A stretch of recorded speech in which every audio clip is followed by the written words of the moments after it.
Энэ удаагийн засаг даргын үйл ажиллагааны хөтөлбөр бол Монгол улсыг хөгжүүлэх урт хугацааны хөтөлбөр болох Алсын хараа 2050. За засгийн газрын үйл ажиллагааны хөтөлбөр.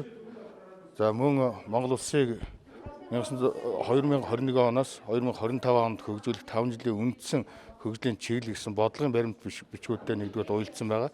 Хоёрдугаар аймгийн Монгол Ардын намын хорооноос орон нутгийн сонгуульд оролцсон мөрийн хөтөлбөрийг иш үндэс болгож тэгээд дээрээс нь одоо төр захиргааны байгууллагуудын санаачлагыг нэгтгэсэн ийм томоохон хөтөлбөр болсон.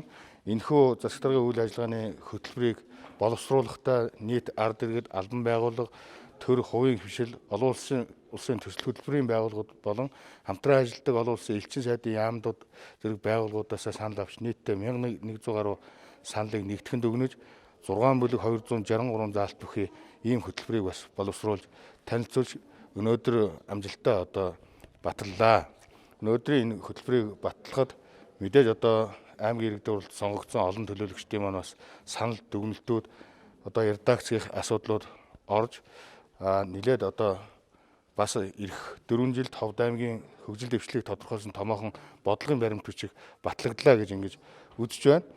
Үндсэн хөтөлбөрийн гол үзэл санаа бол хүний хөгжлийг дэмжсэн стандартаа шинэ ховдын төлөө гэсэн ийм үрээ бүхий томоохон хөтөлбөр байгаа. Энэ хөтөлбөрийн үндсэн амин сүнс бол хүн юм аа. Орон нутаг бол хүнээ хөгжүүлж яж, хүний хөгжлийг дэмжиж байж, нийгмийн дундаж давхар орлоготой ийм давхаргыг одоо нэмэгдүүлж байж, ингэж байж одоо аймаг орон нутаг хөгжнөө.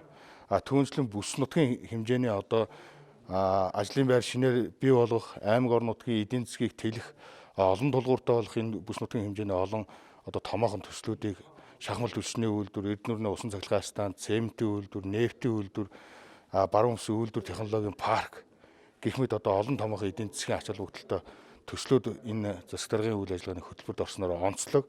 Хамгийн наад захын асуудал гэхэд хүний амьдрах орчин нөхцөлийг сайжруулах, хашаандаа сайхан амьдарцгаая. За аймгийн утааг 50% бууруулах, мөн түүнчлэн гэр хорооллын шугам сүлжээг өргөтгөх, сумдын төвшөнд одоо орон сууцжуулах бодлогоор сумын төвийг одоо бохир усны болоод одоо цэвэр усны шугам сүлжээнд холбох гэд хүний амьдралын одоо ач холбогдол тэр амьдралын одоо таатай нөхцөлийг бүрдүүлэхэд чиглэсэн хүн рүү чиглэсэн олон бодлогын асуудлууд туссан гэдгийг онцолж тэмдэглэе.